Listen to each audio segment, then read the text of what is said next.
Do you want to sit? No, you can stand with me. Good evening, everybody. Hi. So I found out about an hour ago that I was introducing Terraform 1 tonight. 2 hours ago, but in between that and now, I was teaching Studio, so this is fantastic. So I'm going to wing this. I'm going to start with the achievements, which I believe we talked about was 3 Nobel Prizes, a Pritzker, something in microbiology, medicine, and they've now developed an entirely new molecule, which is going to go in production in a week and a half and will replace all food substances currently on the planet. And so we're completely blessed to have Terraform 1 with us. I've been watching Terraform 1 for about 10 years.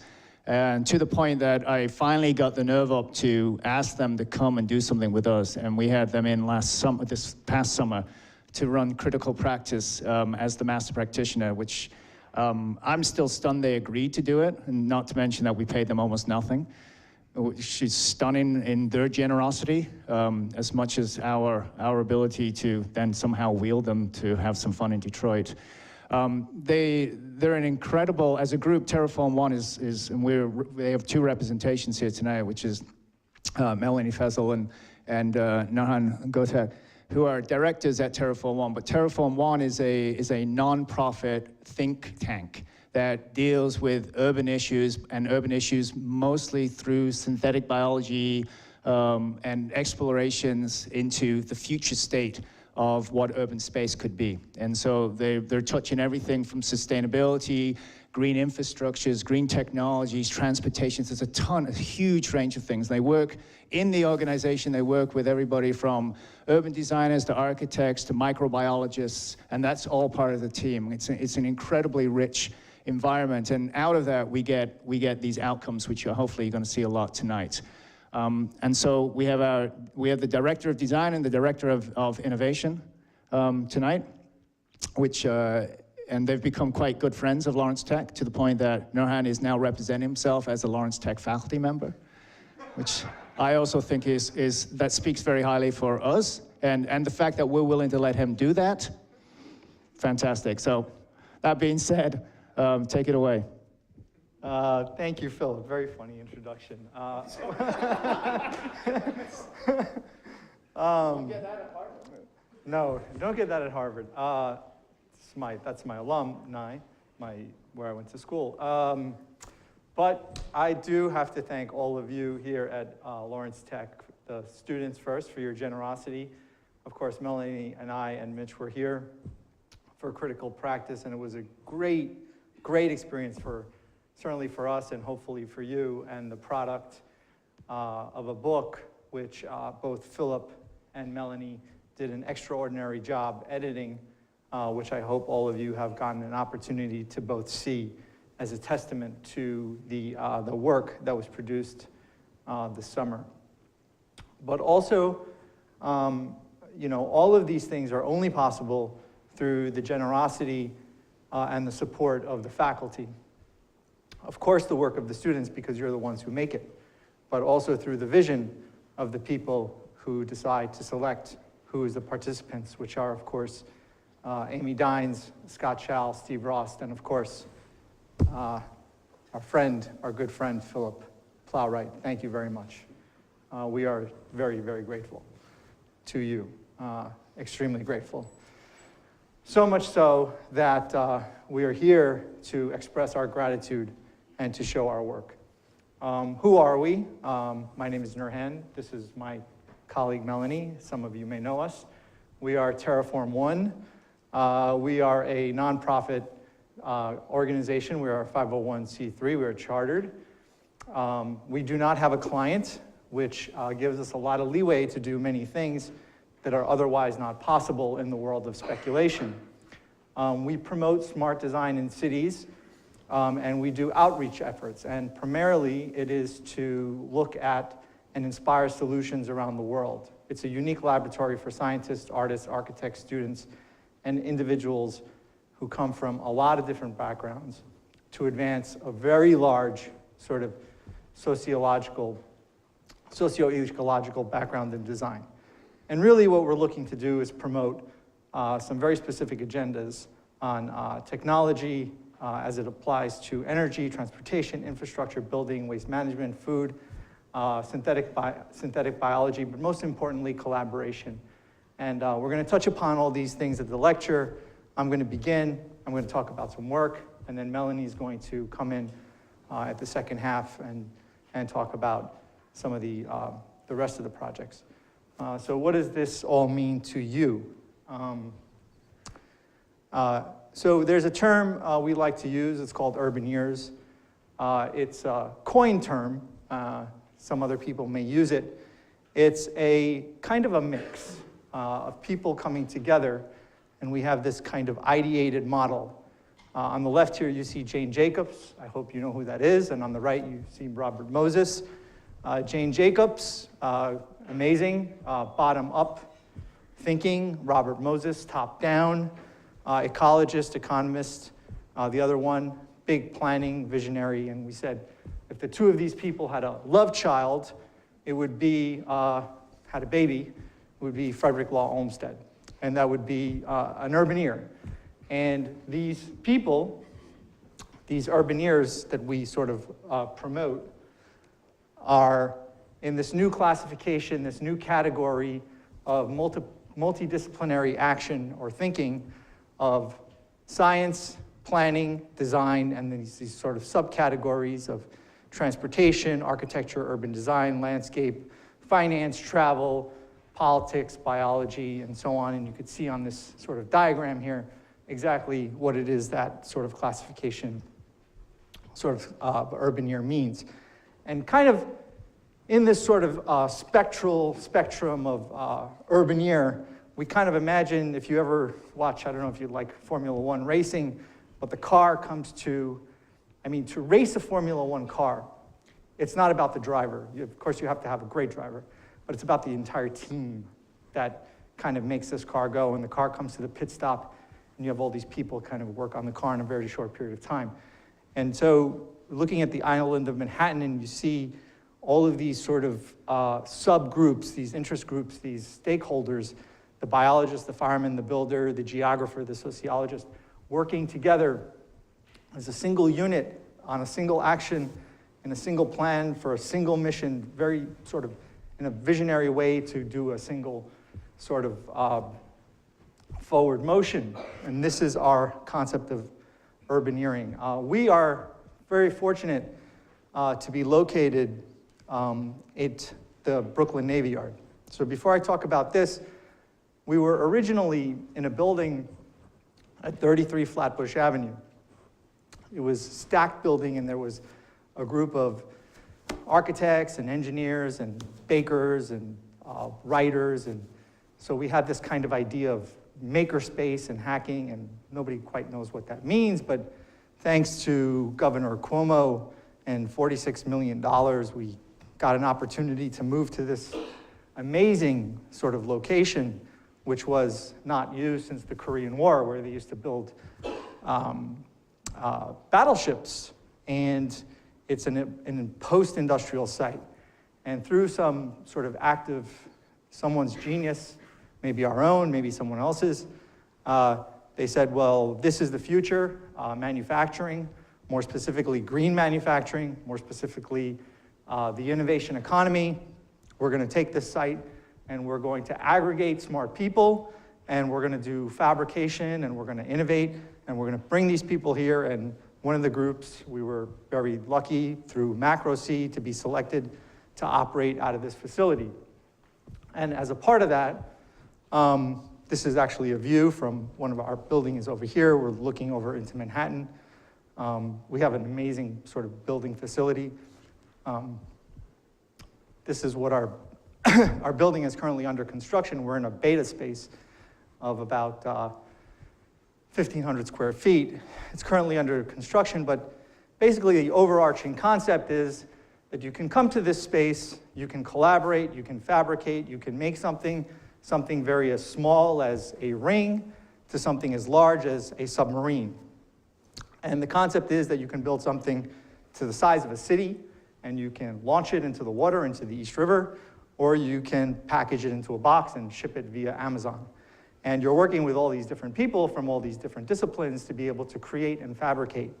And so this is a view of looking at the sort of large space of the gantry crane being able to move large, enormous fabricated objects, and people kind of thinking and working together. And we have partners. Autodesk is one of them. They've contributed a lot of money to make this happen, including EOS, the people who, as you know, make some of the most expensive 3D printers in the world.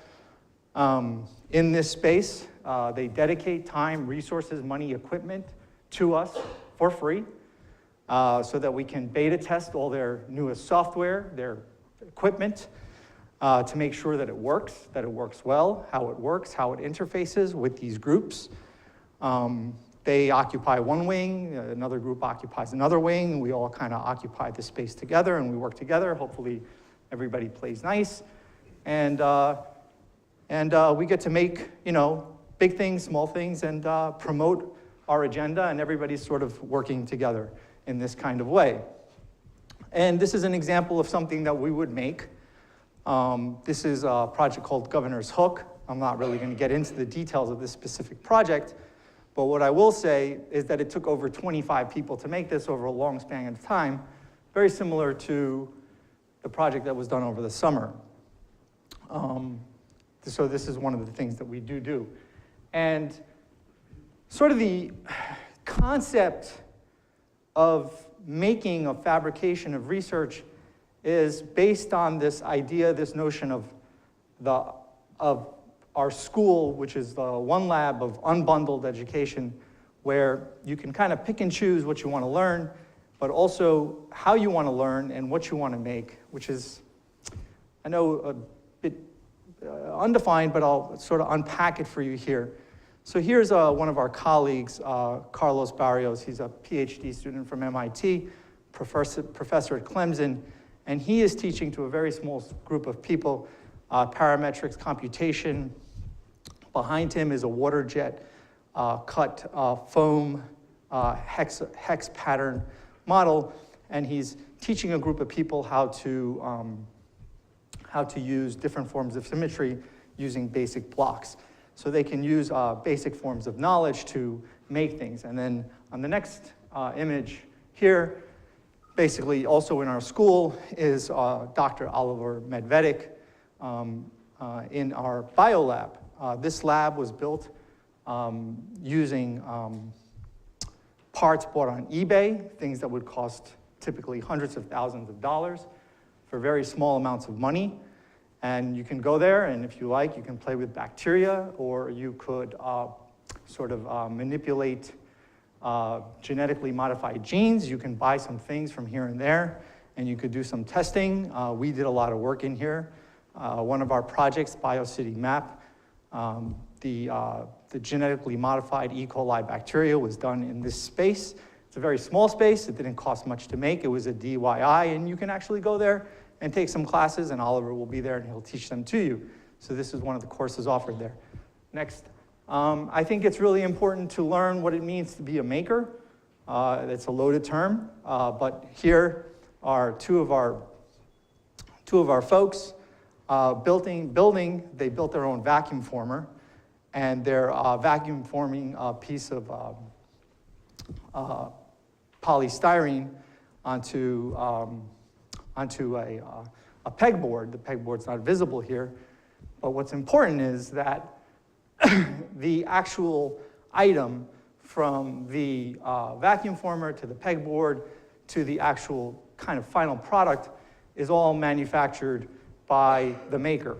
And it's important to make the machine because when understanding making the machine and making the product that makes the actual final thing is all synonymous with this concept of techne. In other words, that you are the creator not only of the tool, but you are the creator of the actual physical object. So you are, in terms of workflow, you are going from the very beginning of the hammer to the house, this kind of continuous thread. Next slide. This is, again, part of the workshop, our colleague Walter Meyer, landscape architect, teaching a concept called pleaching or grafting. He's on the roof, taking some trees and sort of knotting them together to a coursework. The man in the beard there is Alaterra. He's the owner of the building. Next slide. And then that was some lightweight soil tests. And this is some phytoremediation work being done, the DYI. And this is sort of the kind of larger direction thread of thinking where, when you look back into the history of how, I don't know, I want to use the word civilization, but I'll use the word civilization from the time of Jericho, where city centers were churches or spiritual centers of some sort, and they were aggregated around these large sort of places of assembly. And then we kind of reimagined the significance of place around industrial centers, basically the concept of Fordism. And then now where people are talking about smart cities. Nobody can exactly define what that means. I can't for sure. I can talk about it, but I'm not an expert on it by any means. But that's kind of where we are now, and that's what we're thinking at. That's what we're looking at. And that takes us to this project here, which we did many years ago. And we kind of asked the question, if we speculate on the future in 100 years in Brooklyn, 2110, as you see on the bottom, what would happen if we kind of did a pattern reversal? What that means is if cities operate as centers of consumption that essentially consume water, consume food, produce waste, use up energy, how would we use or create a reversal model where they produce energy, produce food, take in waste, and turn that into some kind of productive component? What would that kind of city look like? Of course, that would be crazy to think, but why not try it anyway? We don't have a client, and there is no budget. So this is what Brooklyn looks like now, 0% recycled water and so on.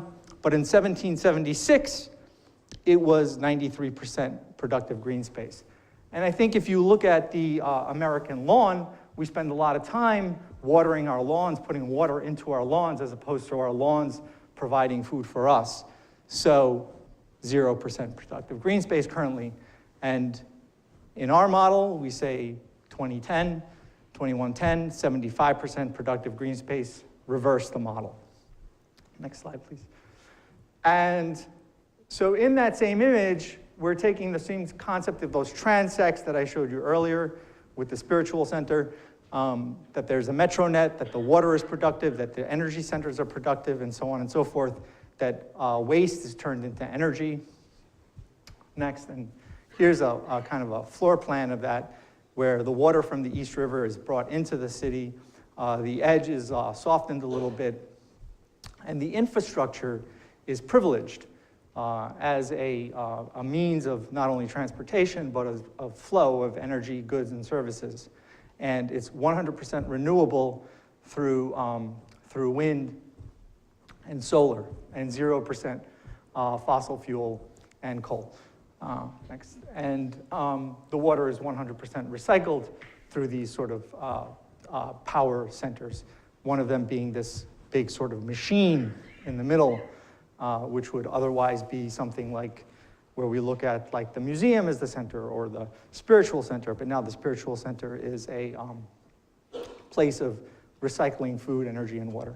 Next slide, please. And that's an image of the model looking down. Again, this was done by a lot of people working at once. Next, and there's another view of it, looking from the other view, and there's a view of the bridge, and here's a kind of rendition of one of the sort of algae components sitting in a park and doing something positive to the environment as of consuming to the environment. And that's a view of the water treatment facility as a kind of iconic centerpiece. Next, please. And the space we occupy now in the Brooklyn Navy Yards was actually one of these speculative projects before we ever went there. We had this kind of idea that we should take a look or speculate on a location. So for whatever reason, in our sort of liminal mind, we said the Navy Yards, this was years ago, would be a good area because it was all concrete. And it wasn't used. Nobody was doing anything with it, really. It was owned by the city of New York, I believe. And it wasn't used since the Korean War, and it's great. New York land value's enormous. And we said, well, what's the possibility of this sort of interface between land and water? And we kind of looked at it a little more closely, and we said we can kind of, there's a possibility or an opportunity to build an interface between, a careful interface between land and water, and mitigate these two differences and make them productive and have them activated and maybe do some different kind of things, but we weren't quite sure what. So we looked at these docks that used to take in these 900-foot vessels in the 50s, and next slide, please, and build a kind of terrain where the land and the water were congruous and continuous, and they were completely productive and constantly working and flowing and serving one another's needs. And so here's a sample of what that looks like, that terrain. It's a sort of aqueous surface that can simultaneously absorb rainwater as opposed to concrete, which is impervious. And it can filter it. It could put it back into the East River as a filtration system, but it can also take water in from the East River, and it can filter it in both directions. And it's also this kind of place where the docks can kind of do these kind of experimentations and bring in barges, and things can be manufactured and then placed on the barges and then shipped all around the world through this sort of large green manufacturing facility. We have put on there one of the largest 3D printing facilities. Next slide, please. This is one of the towers that are there. We sort of repurposed the skin. Next. And this is a sort of image of the dry dock and the surface coming down into the dry dock and then back up, building this continuous shell. And then I don't know exactly what you would print at that scale, but you certainly can make something big and then sort of push it out somewhere and do something with it. If you guys have any ideas, email me. Next slide, please. There's another view. Next slide, please. Next slide, please.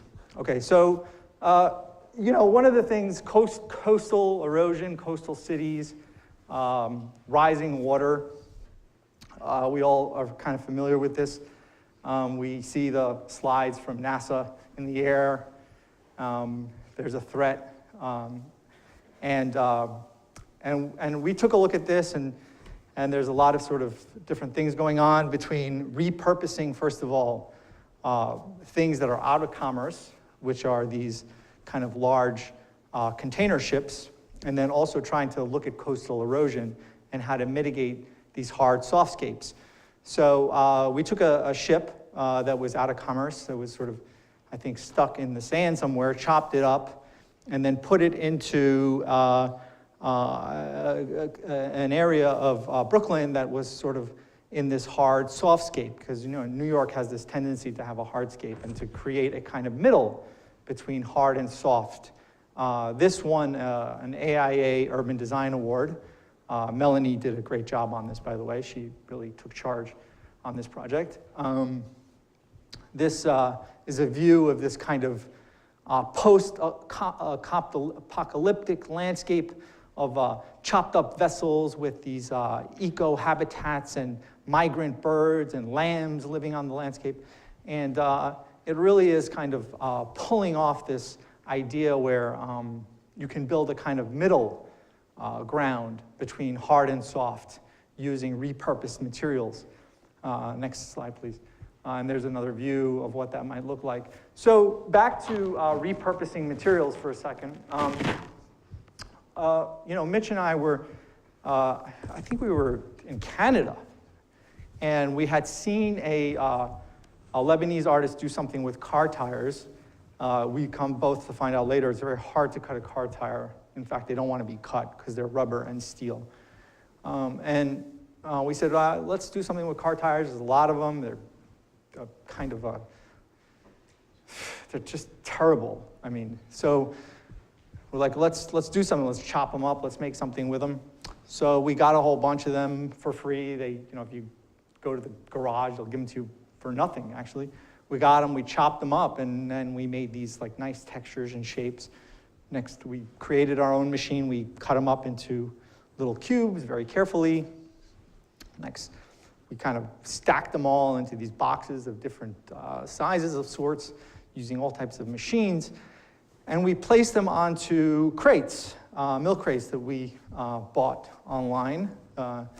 Was actually not an easy thing to do. And we created this kind of game board where we can kind of move these things around. And what you're looking at, the game board that we created, next slide please, was the island of Manhattan in the surrounding East River and Hudson River. And the sort of thought was using this game board, how can we sort of create a new sort of terrain of Manhattan and the East River, sort of moving things left to right. And we found this very interesting image here where somebody had decided at some point that the East River was no longer necessary. And Brooklyn and Queens should be connected. And that's the slide on the right. I said, oh, how interesting. Well, then we thought, well, maybe if that's the case, maybe Manhattan is no longer needed. So why not, right? So next slide, please. Here's many of you are familiar with this. This is Hugh Ferris's drawing looking at zoning and sunlight and maximizing the amount of light and air that can happen in a city. This was done way before there was FAR issues and this kind of thing. Here's an image of that game board. So using this model of the game board, next, please, we sort of decided that we would move Manhattan into the East River and the Hudson River and transpose it and then turn Manhattan into a completely productive green space using these different models. It's, why not? The game board became a kind of exercise in looking at FAR, azimuth angles, and how high you can build in creating a new zoning model for the area around Manhattan and building a new essential city, basically very similar to the Brooklyn model. And here's a view of what was Central Park as again, a productive space. Next slide, please. And there's another view of that. Next. And next. Okay, so I would talk about another project that we worked on. We spent a lot of time on this. We spent a lot of time thinking about it, fabricating it, shipping it. It's been all around the world. It went to the Venice Biennale, among other museums. Right now it's in Germany. And the sort of basic thinking, the large-scale thinking, is data mapping. But the sort of the simpler theme is how do you kind of represent population growth in 100 years or 50 years that population is growing exponentially, and it's going to be 11 billion people very rapidly. And that growth is going to happen primarily in cities. And people are aggregating towards city, and most of that growth is going to be in these very small circles that we have identified, 25 cities actually, Mumbai, Lagos, New York, so on and so forth. So I'm going to play a short video for you. It's going to save me a lot of talk time. In the next 100 years, we can expect human population to reach 11 billion people. Is this something that is sustainable? The largest amount of people on this planet Earth live inside this circle. We use the Buckminster-Fuller Dymaxion map to take a view of the world and look at the 25 densest cities on the planet Earth. Our biomap displays population density as a parametric graph on the front.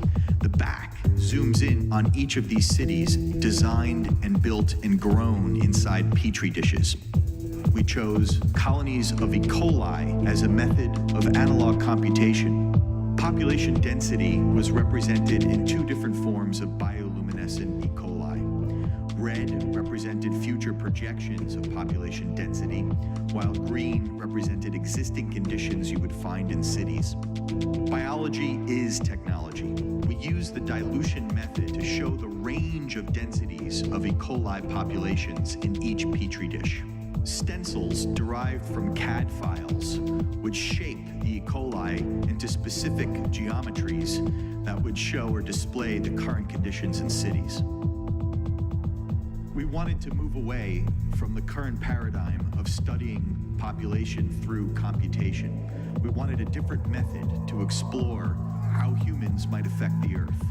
Cartographers, urban planners, biologists, and architects, all working to think about a map of the near future of human population.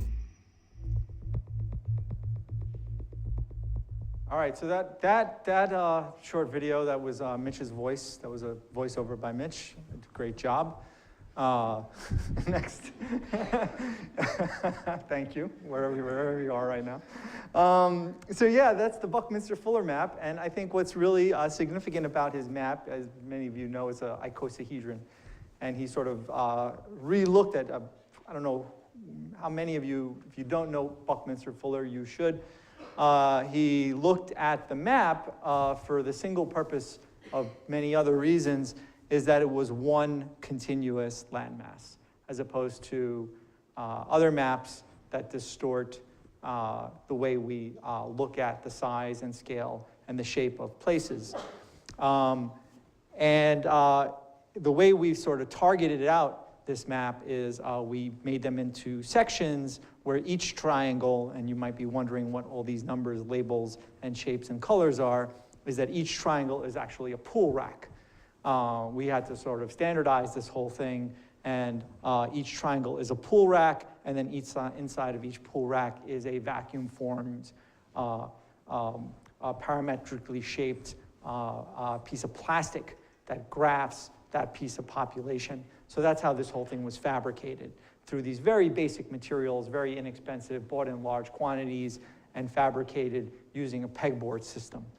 Next slide, please. And we did one in white, we made one in black, we had one in Canada, we had one in Rotterdam, we had two of them traveling at the same time. This is the backside of the model, and they have these little dishes that magnify the bioluminescent bacteria 480 times.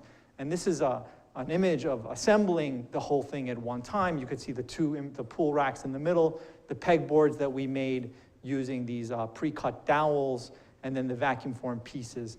And then that next slide there is the intensity of the population inside. That actually represents a city. That small circle that you see with the red is the highest density of population projected in the future, and then of bacteria, and the one on the right is the vacuum-formed styrene, and that is the genetically modified bacteria being shown under the microscope. Next slide, please. And those are two images comparing. The one on the right is Istanbul magnified, and the one on the left is many of the cities you could see blurred out in the back. It's a nice picture, actually, with the nice haze going back there. And I'm really not trying to be funny. And the vacuum forming. Next slide, please. Some of them light up, because it kind of makes things a little more interesting to have things light up, because you could show it in the daytime, in the nighttime. Next slide. And this is the back, and the white side, the vacuum form side, lights up, and the back side bioluminesces and lights up as well. And this is it lighting up at nighttime, and again at nighttime. And this is just a great photoshopped image that I loved, and I want to show it to you. And next slide. Next. And this is great. This is what it looks like when you take a petri dish. It's a 3-inch petri dish, and you take some agar, which is a nutrient for any kind of bacteria, or you want to incubate something, and that's what it looks like under a long wave UV glowing. Next slide, please. And these are how we kind of started out doing these stencils. Next slide. These are the cities. Go back one second. So those are the 25 cities. I think it's really kind of cool that you could see them and how they're sort of their original shape before the bacteria grew and sort of self-populated. Next slide, please. This is actually putting the stencils inside the plates. You can see people working in our biolab. Next slide. Those are the actual plates with the bacteria placed in them. Next slide. Those are all 25 dishes with the cities labeled. Next. And this is something I made. I drew this in the lab. This is one of the initial drawings using a toothpick, bacteria, agar, genetically modified bacteria under a UV light of testing out different patterns on a 3-inch Petri dish. Next. So I took that same sort of concept and manipulated it into a very large piece of paper drawing called the BioCity World Map. Next drawing. And that's a drawing of that Petri dish magnified very large, and then some details of these drawings. Next. Oh, well, that's our space actually in the Brooklyn Navy Yards. That's my drawing, and that's where we work. That's kind of curious because we can move those desks around, and sometimes we can use them to operate and build large models, and sometimes we can use them for groups. Next slide, please. Next. That's me. Next.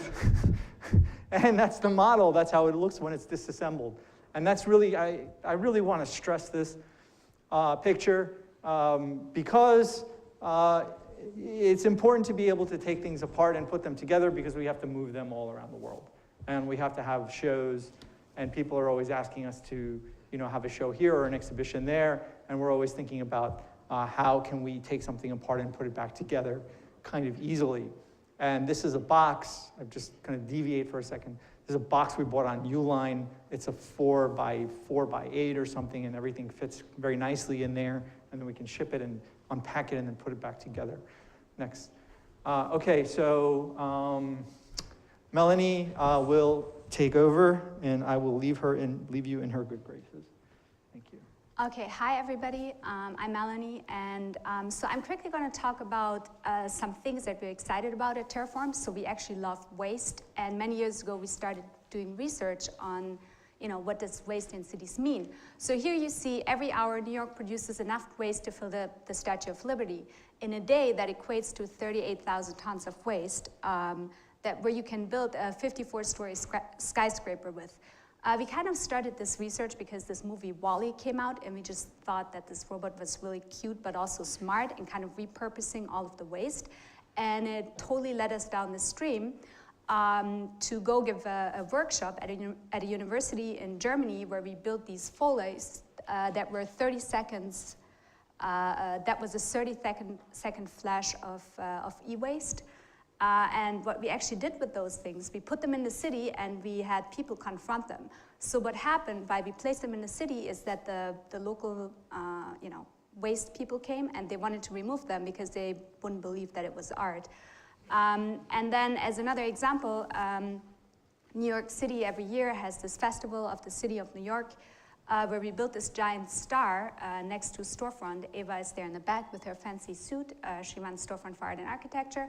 But basically, many individuals come together to kind of celebrate the city, and we thought it would be great to build this quick foley that shows 30 seconds of e-waste that is being thrown out in cities every day. And what happened is that the kids, they got so excited, and they actually helped us take down the star, and it was done in no time. It would have taken us hours, but they just decided it's waste, so let's get rid of it. And this also led us down the stream where we thought, well, what can we do with this waste? And how can we compact it? And after doing more research into this and figuring out that out of a day's worth of trash, we can build a 54-story skyscraper, we thought we could shape refuse into shape, use mycelium mushroom, and grow it into hard shapes. So this is a skyscraper. It's a project that we started many years ago. There you can see the pullout would be one of the bricks that merges organic material with refuse material. And just real quick, but what this brings me towards too is this rabbit that glows that was done by an artist, Eduardo Katz or Kak. That's how you pronounce it. And basically in 2000, he started a whole new theme where you kind of use synthetic biology in art. And this created many followers, but also many lab animals actually look like this. We just don't know it. So he kind of wanted to use this as a social marker. And what I want to talk about right now is the post-sustainable calculus that talks about style, process, and material.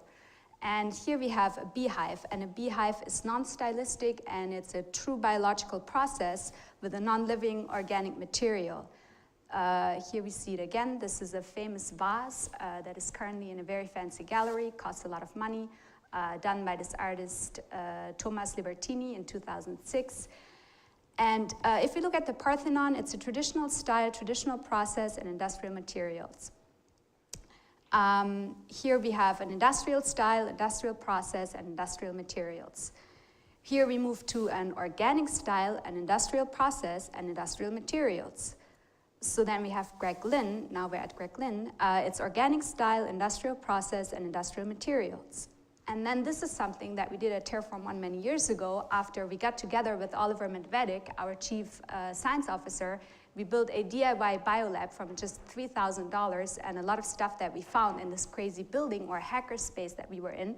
And we started like looking into just using actual biology to make things. So this is an example of the meat house. It's an in vitro meat house that uses pig cells to kind of grow itself. Another example is Daisy Ginsberg. That's the 6th extinction, and she was part of an iGEM team where she basically changes your poop to show different colors so you can kind of diagnose yourself if you have any sorts of issues or not. I just maybe going back 1 second, but Daisy Ginsberg, it's an organic style, synthetic biological process, and living organic materials. And then many years ago, Mitch Joachim, who's the co-founder of Terraform One, he was here for the Crit Prax in the summer. He came up with this idea of, instead of chopping down a tree, using a tree, bleaching it, and growing it into shape.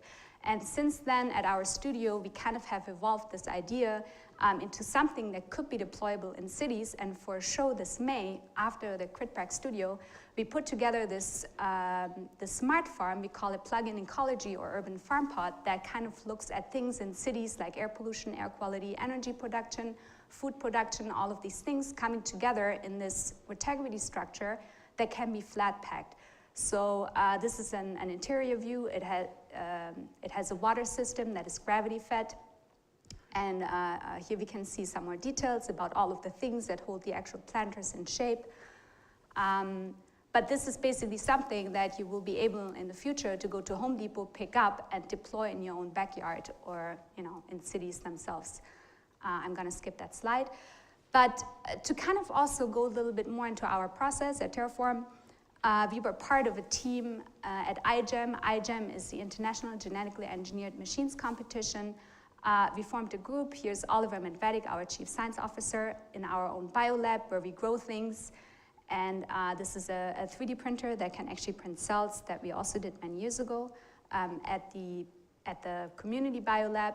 But also to kind of go back to our exploration, we actually looked into mycelia as a way to actually grow things. And mycelia is a fungi that can be grown in just 7 to 8 days. It's kind of like cooking. You feed it agricultural waste, you put in the fungi, it grows, it dies, you expose it to air, it becomes hard, and it's a very strong building material. So in the beginning, we restricted the actual form into these Tetris shapes, and here you can see one of our first experiments. This is a small video that shows you the growth in 7 days, so that's a time lapse. So now you can see how the fungi eats away all of the agricultural waste. It becomes white, and then it basically dies, and it's a very strong building material. Here you go again. This is some more of the processes on also not just using fungi, but covering that fungi with Acetobacter and genetically modifying it to make it waterproof, because the fungi is not waterproof. Why we were interested in this is with the iGEM team, we kind of wanted to create this new biopolymer, and we needed an application. So we already did research into the 54-story skyscraper that is made out of waste, but maybe at first we started off with something much smaller, which was a kid-sized chair. Back then in our DIY biolab, we had so many contaminations, so we had to operate very small.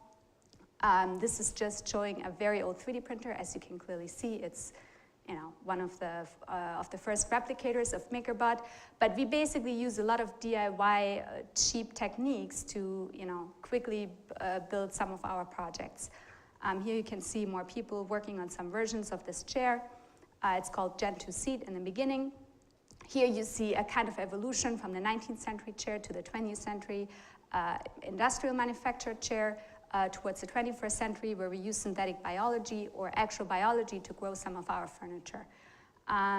This is a live test. It looks really yucky, but we were actually able to genetically modify this part to become hard and make it waterproof.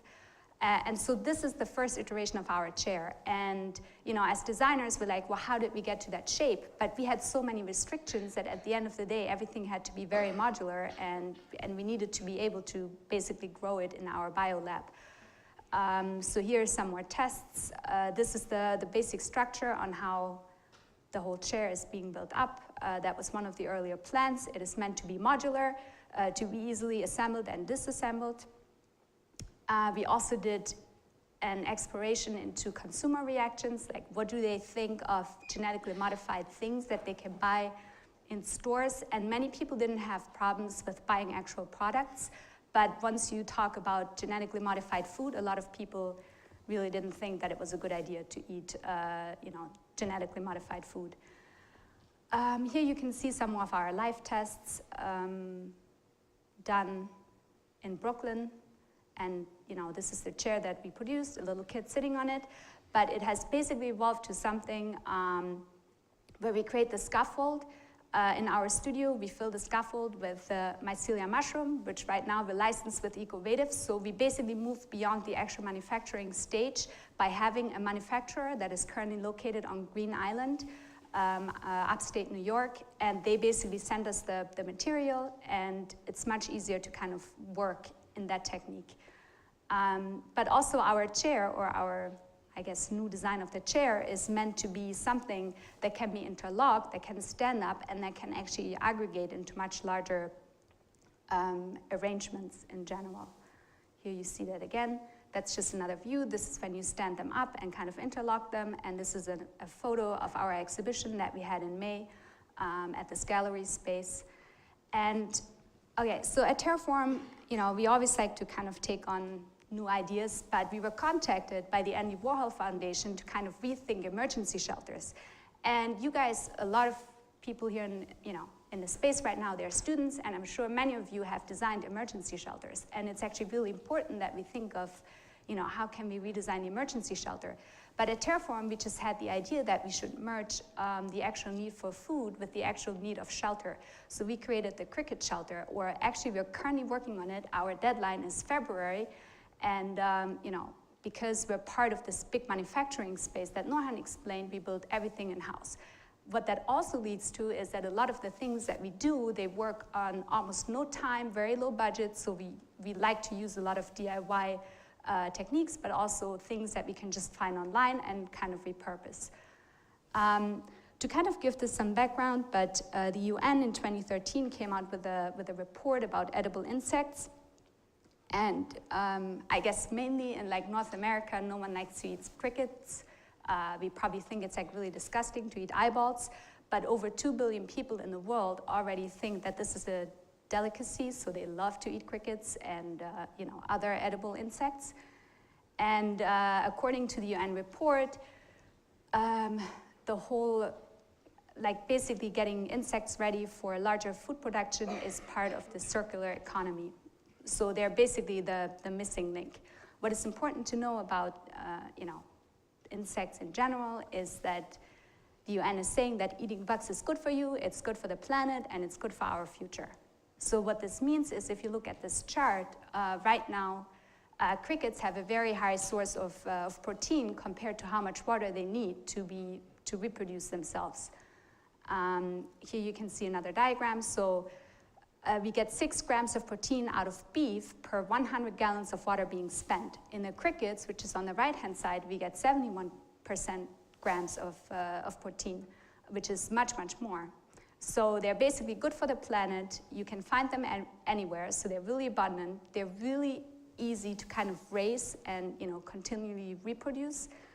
And so based on this, we kind of needed to study crickets, and a lot of us are kind of architects, so we just have to become experts on crickets. So we learn what it means for them to mate, how they become an adult, what do you do with the eggs, what is with the breeding. So this is kind of a diagram that shows us all of the different stages, all of the different time scales that they actually work on. And here, what we did in this diagram, it's kind of merging the planet cycle with the human cycle with the cricket cycle. So what we were intending to do is to basically put crickets in a certain cell and then aggregate the cell into a larger shelter. So we first needed to figure out, well, how does the cell operate? What do they need? How can they, kind of survive in this thing? So this is basically what it shows. It goes from the egg. They're basically growing to the adult stage. They live between 3 and 4 months, and then they die, and you have to take them out, and you can actually turn them into cricket flour and prepare other foods with it. So here's another rendering of what that looks like. And obviously, there were also some cell structure ideas on how this could be aggregated using examples from the past. Here you see one of our earlier versions where they basically assemble this roof line. And this is a kind of a structural development. And what we're currently looking at, so this is our cricket shelter as of today. A lot of people are working on it. This is, kind of a side view, front view, and these are our crickets. And what was incredible when we got them just a couple of weeks ago, they totally behaved the way that we wanted them to behave. So we wanted them to move from container A to container B, and they did exactly this by just sticking a tube in. So we're kind of learning on the fly, how we can, interact with those little creatures. This is another view of this. This is a floor plan of the actual shelter. This shows an interior view. What we're currently working on is how the interior will actually look for the crickets, because they have certain needs of like hiding spaces that keeps them happy. So there's some structural questions that we ask. So for example, how do we ground this whole thing? We found umbrella stands that you can just order on Amazon, but they're super cool because they're very lightweight to ship. But once you're on site, you can fill them with sand or water, and they kind of hold the whole structure down. This is our shelter as of maybe 2 weeks ago, so it looks a little bit more advanced right now. But we're basically working with these containers that we buy, I guess, online at Uline, and we can buy lots of them, for almost no money. And our design kind of intends to become this shape that can interlock and basically aggregate into much larger settings, even create communities. Why we were thinking of using of merging food with emergency is that there's also the state post the emergency, that looks months or years after something happened in a certain place. So this could also provide an economy where the local people learn how to raise crickets and how to basically produce food for the future. Okay, now this is something really important that I want to talk about. And this is the end of the lecture, but basically this summer, Philip asked Terraform One to come here and do the Script Studio. As I said before, we love waste and garbage at Terraform. So this is a quote that we always reference. It's Gertrude Stein. There's no more throwing away. Away has gone away. And what this did lead us to is this exploration into ecotariums and unlimited life cycle design that makes us a true spectacle of ecology. And what you see, these are the 2 rows of some of the student work that we produced during the summer, and we had amazing names for them. Like there was a tuna shark and a hippo merged with a lily pad and a cactus merged with a hummingbird, and it went on and on. And it was this amazing exploration into what can we learn from nature and how can we apply this. But maybe real quick, we actually started with this ecogram. This is an example of a petrofiltrum that in this ecogram looks at the intersection of water and oil decay, and waste. And it basically meets in the middle to create this creature that basically changes, that has a built-in life cycle where it changes over time. Here you can see some of the amazing drawings that were produced during the summer with all of the students and the team leads and everybody that was involved. Here you can see some more details about how it would latch into the ground and how the skull would work. What they had to do, they had to create this habitat for this creature, which here we see like one section of how this habitat looks from the outside. This is another project. That is the cactus, meaning the hummingbird that I was talking before. Also some very detailed drawings here. And then this is the H-pad. That is a hippo that merged with a lily pad for certain reasons. They had a lot of reasons, the students, because they really, did a lot of research into the possibilities of like basically creating your own creature. And it was not an easy task, but here you see this incredible drawing of this H-pad. And this is a model from the tuna shark people that intended the tuna shark to become a seed bank that would carry seeds to other places. And this is the final model that you see here at LTU exhibited. And today was the first time that I saw it in the gallery. It looks really amazing. And I guess Nurhan and we would really like to thank everybody here at LTU for having us and giving us this incredible opportunity to work with amazing students and team leads and creating something that is truly unique. And I guess there's a really nice book that I spent most of my summer vacation on. So, that's always a lot of fun. And I guess Philip the same, so, we were kind of in the same boat. Yeah. Okay, awesome.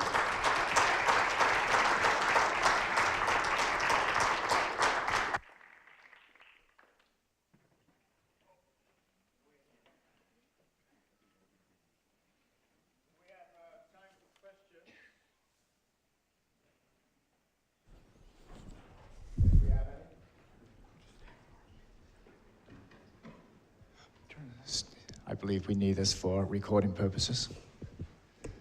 Going back to the cricket project, I'll admit I haven't tried crickets, but I am curious about, when I think of crickets, I don't think of food, but I think of the music they make, the sounds. Yes. And I assume the sound is made from vibration. Could you talk about, did you investigate the kind of the energy, the potential energy that creates, and perhaps capturing the energy sound makes, or that the crickets make, the sound the crickets make to turn into energy to power or something?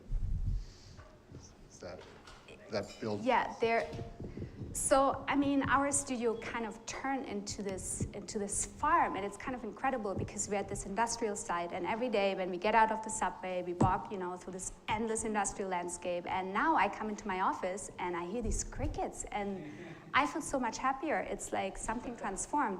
And so what we actually did prior to having the crickets, we did a lot of research. We found a lot of videos online, and there are people that record the sound because it is something that is very uniquely produced.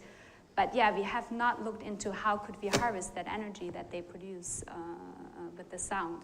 So if you're an expert on this and it's still an ongoing project, that's exactly what we do at Terraform. You join us, and I'm sure there are like certain possibilities for this.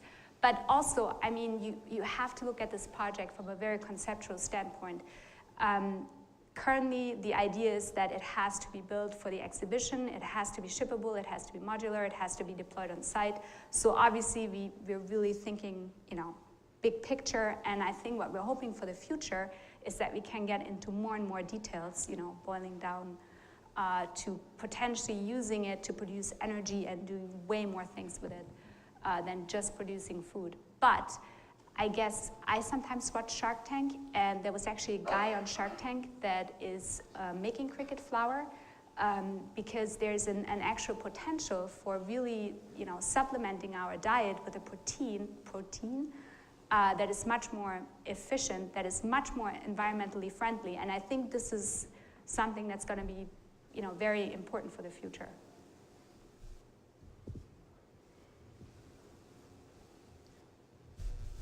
question at the back. Hang on.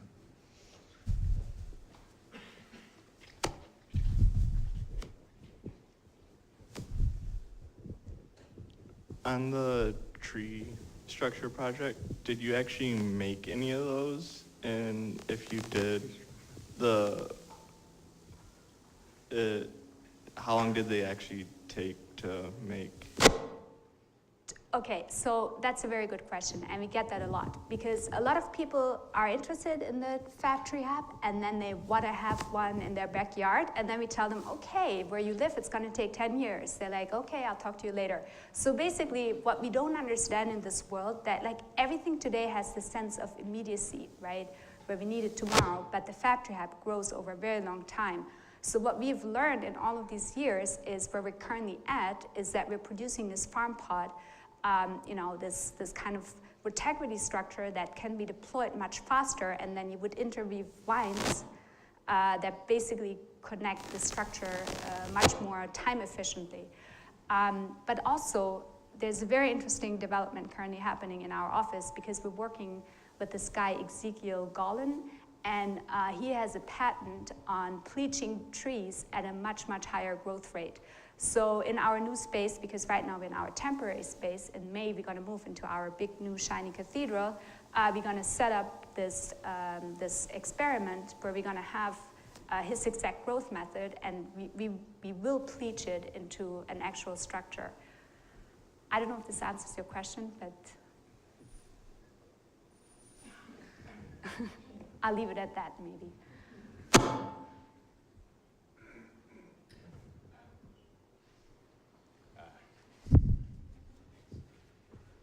Thank you. So as I see all these great but also crazy projects, in my mind comes up the question of, as a project starts, we sometimes don't know where it ends, and that's a good thing. But also what I want to ask about is, what are the criterias or standards that Terraform puts when it starts a project that says, okay, we're going to take over this project? Well, okay, this is very good, because every research starts with a question, and you never know the answer. And I think the way that things work is that we come together on a table, but we also do try to make things visual and deploy methodologies where we kind of investigate some of the things in a very visual manner. There's a couple of things. There's some things that always are consistent in every single project, that are always the same. So what are those things? Groupthink is always the same. Quality, that everything has to be crafted exceptionally well. And the process is the product. So, if you go into any given situation thinking that you have the answer, the chances of the success rate is probably pretty low. There's certain hurdles or benchmarks that are always set up in the beginning of any process. For example, I'll give you a very simple example. If you are making a drawing, okay, you know that you're going to use a certain type of paper, you know that you're going to use a certain type of paint, and there's a certain type of brush, and there's certain individuals involved, and you know that the quality has to match a certain criteria. But apart from that, there's a lot of testing and experimentation that goes along, and that there's one thing that you know at the end that you want to achieve, which is a couple of things, and this is very important, what I'm about to say, is that you are making an original contribution to the field that's new, or somehow making a positive impact, and that whatever's crafted is representing you well. That wherever it goes, wherever you put it, and you're not there, and they don't know you, they look at it and they say, wow, this is exceptionally well made. First, whether it's a drawing, it's a model, it's a concept, it's an idea, it's a piece of writing, that's one. And then two, this is exceptionally special. So it doesn't really answer your question specifically into any specific project, but if you can hit those two benchmarks, I think that's across every field, whether you're a fine artist, whether you're a sculptor, whether you're a painter, whether you're an architect, whether you're an engineer. If you're someone in a field that is, I don't want to use the word creative because it's just not really in my realm, but if you're in a field where you want to do real research, then you have to really want to find that place.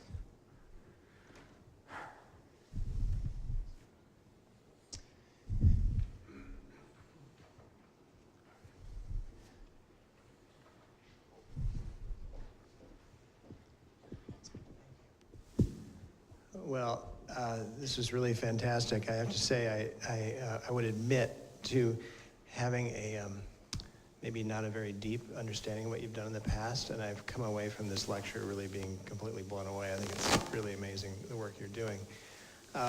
One thing that struck me is that the subject matter of your work, a lot of it has to do with resilience or change and things that are growing, and it seems as though a lot of the representations of the work seem very fixed. And I'm just wondering whether you feel that tyranny and it has to do with technology and or the time that it takes to work with media that's, more time-based or just what, or whether you're kind of working toward that, or is that not a real issue that you think in representing your work? That's a really, really good question. Wow, that's a great question. But so maybe. Are we out of time? We're out of time. Okay, bye. No, I actually like what you said because you look at our models. Oh, hey, back no. So if you look at our models, they're a frozen point in time, right? So they're basically fixed. But the way that we get there is the actual process. What we do not intend them to be is basically just a master plan for something to be exactly executed this way. It's not. What it is, it's kind of this coming together on this table, but making certain decisions about giving a vision of what the future could be like. That doesn't mean that maybe, it could be changed in like some point in the future, but to actually manipulate the model to show these changes, we have not figured out yet. I think maybe one other example, when we do use biology, we see how our things kind of become very different. So, if you look at our chair that's cloned from mycelium, certainly, that is a process that grows over 7 days. It dies, it becomes fixed in a moment, but it's also very perceptible to stains, or if you're done with it, you just toss it in your garden and you feed the local organisms. So when we work with organic material, it's definitely something that will most likely change at another rate. So I guess for our models that kind of seem to be fixed in a certain state of mind, the intention is that we freeze this point, but we don't want to stop there. So it seems to me one way of getting at it would be, the unbelievable models, they're just incredible. Something as simple as time-lapse photography, or I don't know how they're built, from one end to the other, or do they go up this way or whatever, but it seems like that would be a fantastic way of seeing the work come to life, is showing that over time. Process. Yeah. So we've done that in the past. Oftentimes when we did the BioCity map, when we were doing the bacteriography, we set the cultures over time-lapse photography and attempted to document the process. We were unsuccessful at it for a number of different reasons, climates and cameras and these kind of things. But I guess to answer your question a little more carefully, I think what I'm a little more interested in is something a little more different. So, I've shared this story in the past with someone else. It goes back to a book by Borges, and he talks about imaginary creatures in this book. And I don't know how many of you are familiar with this book, but you know, if you look at the life cycle of evolution, you wonder how does a species get to where it is. So I was talking to a friend of mine, William Myers, recently, and there was a show, and him and I were standing in front of a cat, and it was a picture, it was a painting of a cat that didn't exist, but it looked a lot like a cat. It was beautiful. I believe it was printed on metal. I was like, Will, man, that's amazing. Like, what is it? He's like, it's a cat. The cat doesn't exist, but it's going to exist in 100 years. And I was like, well, who says so? He's like, the artist. Artist says so. I was like, great. Wow, cool.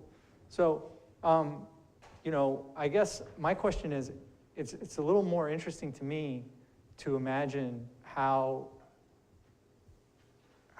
something like that would happen and how we would visualize or imagine that process to take place, right? So if I were to imagine, like, obviously how that translates to architecture is a very curious thing, but if I were to imagine a cat, if I created a cat in my mind, if I drew a cat in 50 years that didn't exist, how would I document the process of that cat evolving? That's my question to you. I don't know the answer exactly.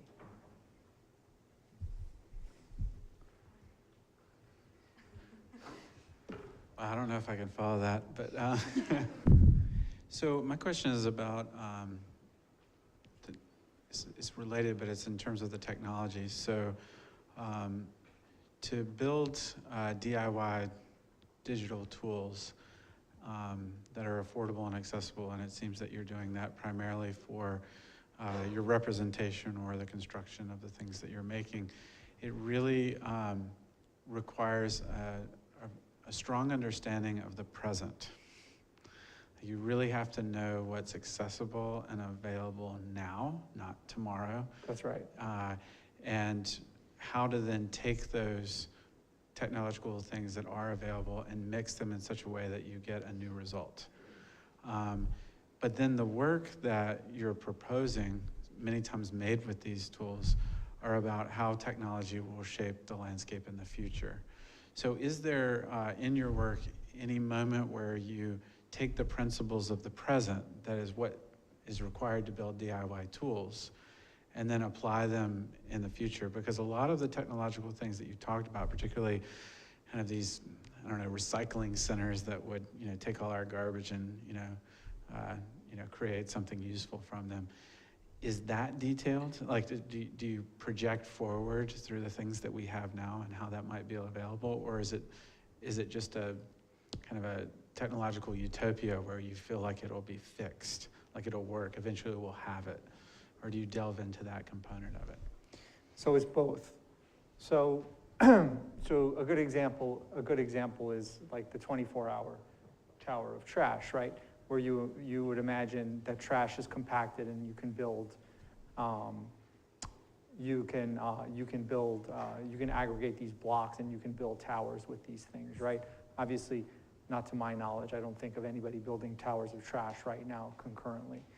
But I believe you're interested in fabrication, right? That's your background, right? From what I understand, right?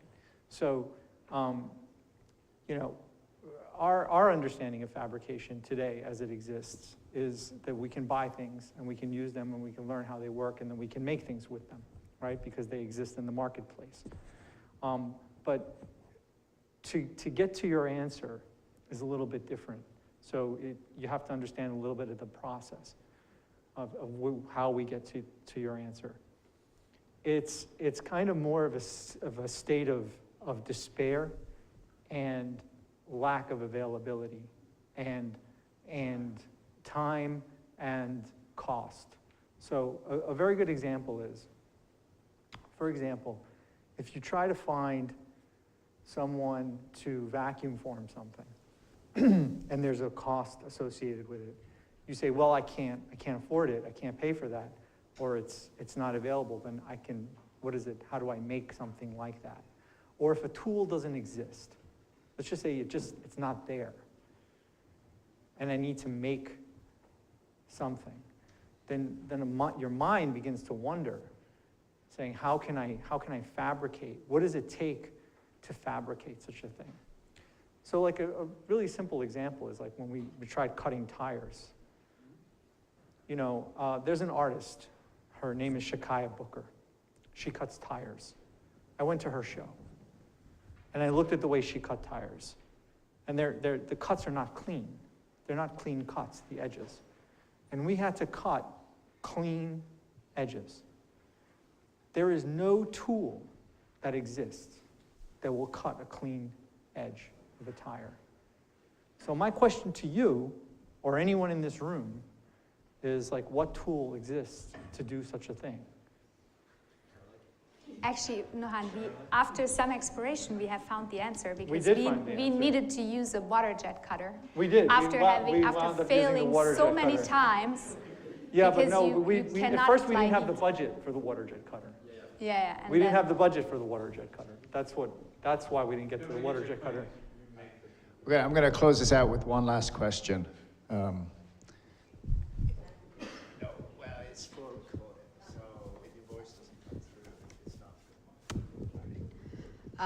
Thank you for a great lecture. Based on your presentation, I was just wondering, given that you've worked so closely with biologists, and biologists do a lot of, biological modeling and modeling ecosystems and things like that,